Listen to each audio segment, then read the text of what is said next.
Hello, my name is Matthew Copley with Copley Financial Group, and I'm here to do a market update. We're going to talk about what is going on in the world, including the war in Iran and how this is going to impact your investments, along with economic data and a lot of other new investments we are taking a look at as options for you to protect yourself in the current environment.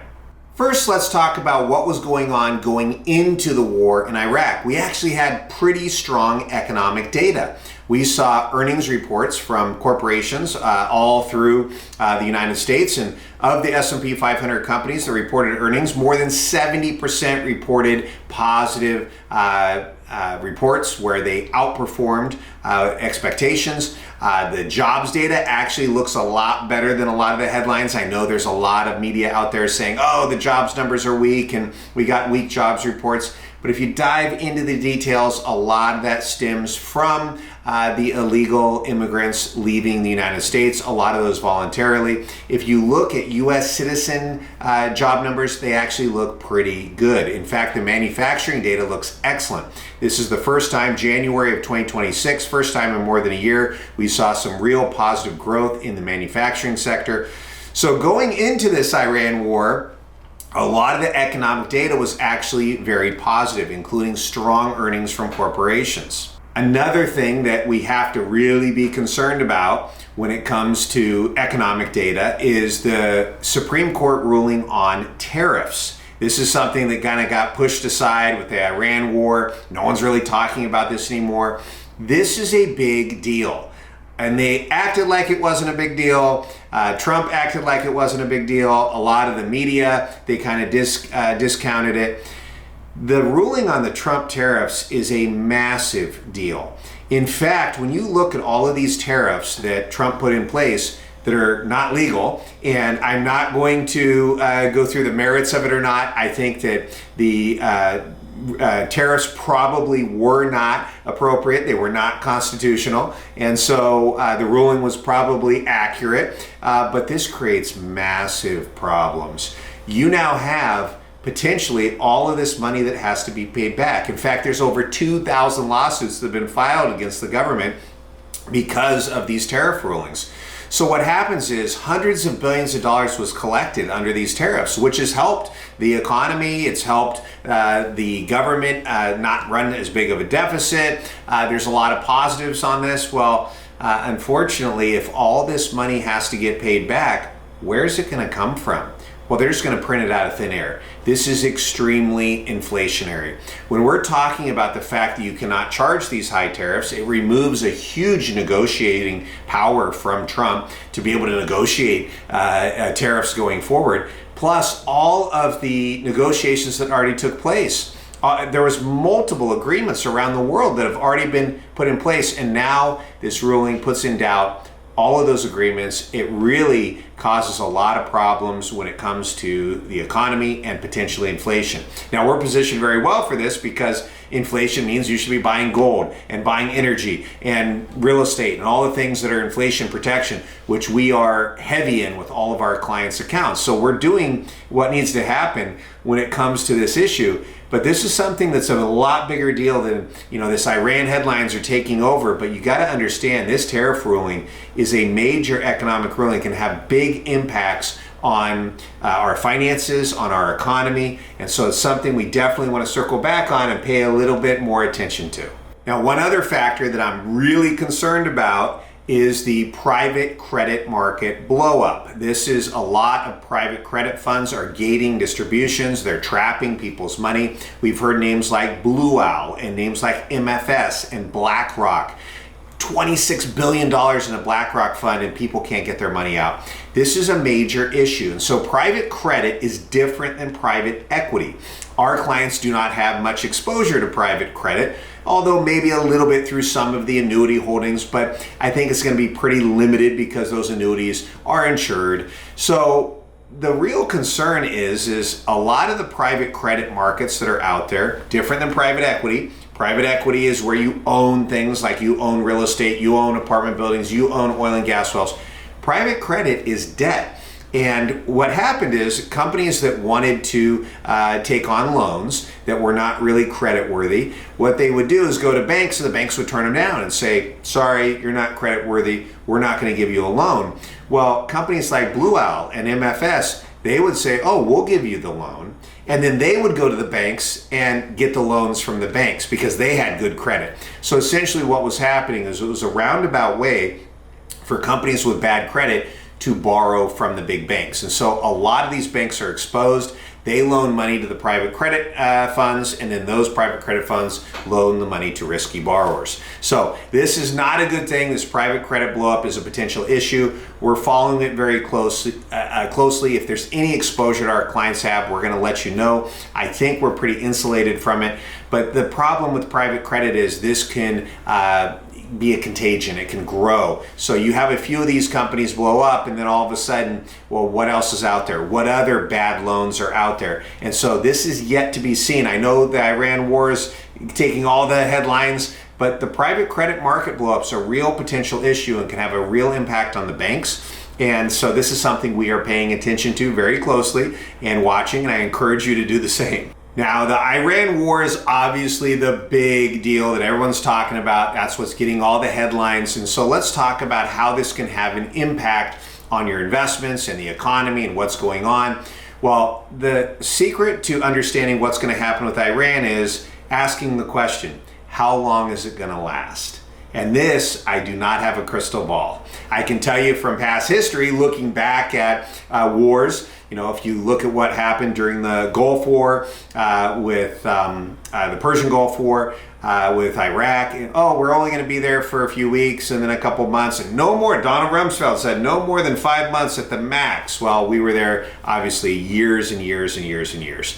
So history is not a good guide when it comes to how long this thing will last. If we look at the Persian Gulf War, we look at Vietnam, we look at all these different things that have happened in the past, and they seem to escalate and get worse and worse and worse. Well, this particular war may be different. Iraq was something that, Iraq is as flat as Kansas. It's easy for us to put troops in there and kind of take over the place.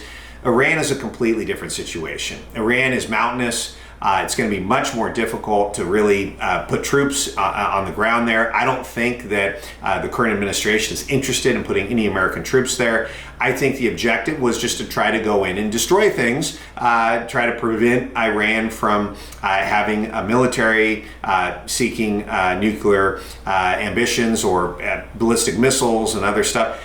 The problem with this is what we call blowback. This is something that has been identified. It's a term that was coined by the CIA. Ron Paul in the past used to use this term all the time when he was talking about how bad it was to go into other wars in the world when he was a congressman.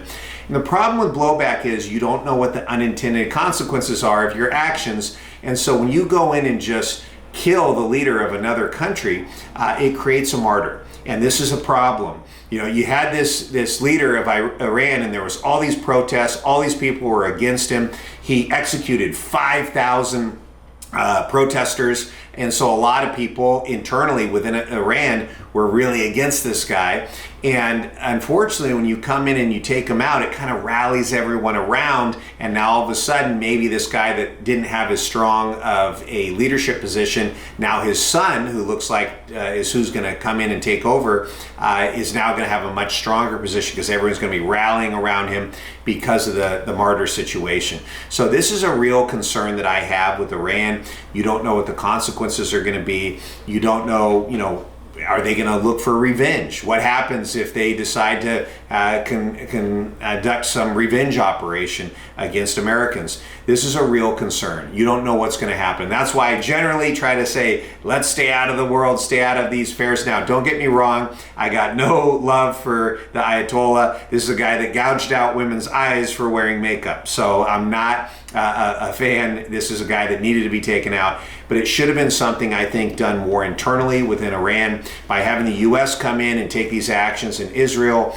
the people of Iran have been brainwashed for years that the United States and Israel is the great Satan. And this is a real potential problem economically. Of course, the big issue that everyone's going to talk about is oil, right? Oil prices are going to skyrocket up. And of course, all the idiots on the CNBC and Bloomberg are going to say, this is inflationary, this is horrible. I want you to understand higher oil prices is not inflationary. It's actually deflationary. Understand that when oil prices go up, it means that we have to spend more money on energy, on oil, which takes away money from everything else. So that is a deflationary situation. Inflation is a monetary phenomenon. It is because of an increase in the money supply. If you have $10 and it cost you $4 to buy gasoline, you had $6 left over you could buy something else with. But now if gasoline costs you $6, now you only have $4 left over.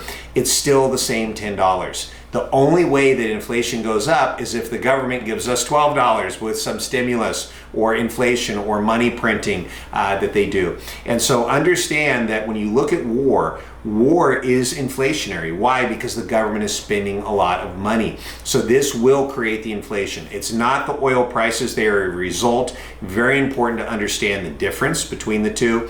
I do think that a lot of the oil price increase will be mitigated. The United States government is talking about offering insurance to ships that are going out. They're talking about Russia. They've got this shadow fleet of tankers that are sanctioned. They're talking about letting those actually sell their oil around the world. So there's a lot of potential. Now, of course, the Strategic Petroleum Reserve is a problem. Biden drained half of the Strategic Petroleum Reserve while he was in office, and so you can't lean on that. Half of it's already all gone, so you can't use that. There is other Strategic Petroleum Reserves around the world that they could potentially release, which would help mitigate oil prices. But again, this would be temporary. I think really what it boils down to is what Iran's capabilities are. It's just wait and see. Put your comments below. Let me know what you think. How long is this war in Iran going to last? Is this a one and done kind of thing? Did they hit Iran and put them on notice? Or is this going to be a longer term where we have to go in and do regime change, which would obviously take a lot more time, a lot more expense. So these are the concerns that I have. And when you start doing the math economically, war is expensive. It causes inflation, and not to mention you blow up a lot of things. They're talking about we produce about 800 cruise missiles a year. Well, they're blowing up over 100 a week right now. So how long can they do this? What's our stockpile look like? I don't know. It's a big secret what the United States stockpile is of missiles and cruise missiles and everything else. But this is a real concern that I have long term. How long is this war going to last? The longer it lasts, the more economic damage it is going to do. The shorter term, the better we get out of this thing. So we'll see how it plays out. Put your comments below. How long do you think that war is going to last? Now let's talk about how this can impact your investments. Obviously, one of the things when there's a lot of uncertainty and concern around the world is people go to hard assets. Gold typically does well. We're positioned very, very well with that. We actually did a very, very good job transitioning into energy just a few weeks ago in the tactical fund. We moved a bunch of positions into oil and gas and energy. Turns out this ended up being a really good move with a big spike in oil prices. I don't think this is going to probably last where you have this $100 plus a barrel oil, which we just went over today. I think that'll probably come back down. This is a reaction to what's going on geopolitically in Iran. But it is something where I think oil prices are going to remain elevated. I don't think we're going back to $50 a barrel or $60 a barrel. I think they're going to continue to stay elevated, and not just because of what's going on geopolitically, but because of demand. You have this artificial intelligence, you have these data centers. There's a huge demand for energy. They're putting in massive natural gas power plants in Texas right near the natural gas production in order to generate all kinds of energy for the data centers, for AI. So I think that obviously energy is a good spot to be. We still want to maintain good positions in gold as an inflation hedge. Real estate's a good investment in this environment. Obviously the high quality value stocks that produce all of the goods and services that we need every day. So those are all good positions, and we're positioned very, very well for that. Another thing we obviously want to take a look at is where can we get guaranteed, can't lose interest. And right now we still have our multi-year guarantee annuities. They're paying the same as they did the last time we did this update, which is 5.5% on a 3-year, 5.8% on a 5-year, and 5.8% on a 7-year. So this is guaranteed interest, kind of like a CD on steroids. This is something that you definitely want to consider. You need to get at least that to keep up with inflation. So this is kind of for guaranteed interest. Not bad to have a portion of your assets in these kind of investments. Another area that of course we love is the buffered index portfolios. They've done extremely well tied to stock market indexes. The one that we have is the most popular, of course, is the one that's just pure S&P 500. The current cap is 20%, which is pretty darn good. We can make up to 20% for the next 2 years. In the event that the stock market goes up, you go up with the market. If it's up 10, you're up 10. If it's up 15, you're up 15. If it's up 20, you're up 20. In the event the market's up 25%, well, you're only going to be up 20% because they cap your level. Well, in exchange for giving up that everything above 20%, we're able to get a 20% insurance policy that is dual directional, which means that you make money on the way down. So if the market is down 10%, not only do you not lose, you make 10%. If the market's down 18%, not only do you not lose, you make 18%. Now, it does have a maximum 20% reimbursement. So if the market, say, was down 25% over the next 2 years, you would actually still be down 5% because you'd get reimbursed 20 of the 25 loss and still be down 5. So again, this is a great investment. It's a way that we can make some great returns on the upside, have some protection and actually make money on the downside, and then some real reimbursement if there's a huge crash in the markets. We have a few different variations of this. We have one that actually has a 28.4% cap with a 30% insurance policy, not dual directional. So bigger cap, bigger insurance, not dual directional. But this one is the lesser of the S&P 500 or the Dow. So on the way up, you get the lesser of. If the market's up 15 on the S&P and it's up 18 on the Dow, you're only going to be up 15 because of that lesser of feature. And then finally, we have our 185% participation rate, S&P 500. This is exciting. We worked really hard on making sure that this happened. We want to continue to offer these. It's just a great way, guaranteed to beat the S&P 500 over the next 5 years. If the market's up 100%, you're going to be up 185%. If the market's up 50%, you're going to be up over 91%. It's a really, really nice investment. And so this is a way that you can beat the S&P 500. It is a 5-year investment, so be aware of that. By the way, all of these investments, the funding deadline is March the 30th. So that is the date that we have to get funds in. And remember, you have to move funds over to Schwab. It has to get liquidated, so if there's positions that we have to sell, and then from there we have to invest by March the 30th. So hopefully this was a good market update, get you caught up on what's going on in the world. We're watching very, very closely. We're going to be taking steps to protect your accounts as best we can. If you have any questions or you need any help, please reach out to one of our financial advisors here in the office, and I look forward to seeing you in our office here very, very soon.